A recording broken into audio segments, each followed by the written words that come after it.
Syedaralun, Festival Anak Soleh Gampong Durung Kecamatan Masjid Raya Aceh Besar yang berlangsung dari 20 hingga 23 September 2024 pada Rabu malam 25 September 2024 resmi ditutup dengan pengumuman para pemenang dari berbagai cabang perlombaan. Pada fase tahun 2024 ini dilaksanakan beberapa cabang perlombaan, yaitu lomba azan diikuti peserta dari tingkat TK, SD, dan SMP. Kemudian lomba tahfiz, pidato, MTQ, cerdas cermat, khutbah Jumat, serta lomba sholat jenazah beregu. Kegiatan ini dipusatkan di halaman Masjid Nurul Yakin, diikuti sejumlah perwakilan dari Balai Pengajian dan Mandiri dengan jumlah seluruhnya 181 peserta.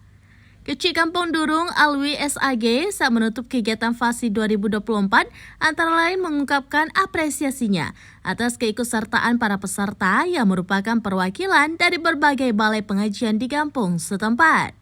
Menurutnya, animo peserta maupun balai yang mengirim perwakilannya untuk mengikuti berbagai cabang perlombaan relatif tinggi. Menyikapi hal ini, kata Kecik Alwi, ke depan pemerintah Kampung Durung akan memberikan kesempatan yang lebih besar kepada peserta yang mendaftar, termasuk akan mendukung dan mempersiapkan kegiatan secara lebih optimal. Fasi merupakan wadah bagi para peserta untuk melatih mental dan kemampuannya, sehingga mereka yang mendapat juara diharapkan bisa terus berlatih agar bisa tampil di event perlombaan yang lebih besar lagi di tingkat kecamatan maupun kabupaten. Sedangkan kepada mereka yang belum mendapatkan juara, Kecik Alwi berharap tidak putus asa dan terus berlatih mempersiapkan diri untuk perlombaan fasi tahun mendatang. Sementara itu, Ketua Panitia Acara Tengku Anwar mengharapkan melalui kegiatan fase ini dapat melahirkan bibit-bibit potensial dari berbagai cabang perlombaan yang sudah dilombakan.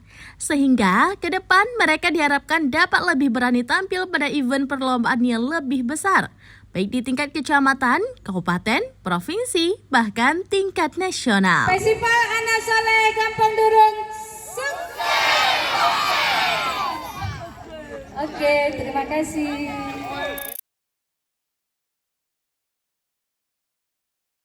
Download Tribun X sekarang, menghadirkan lokal menjadi Indonesia.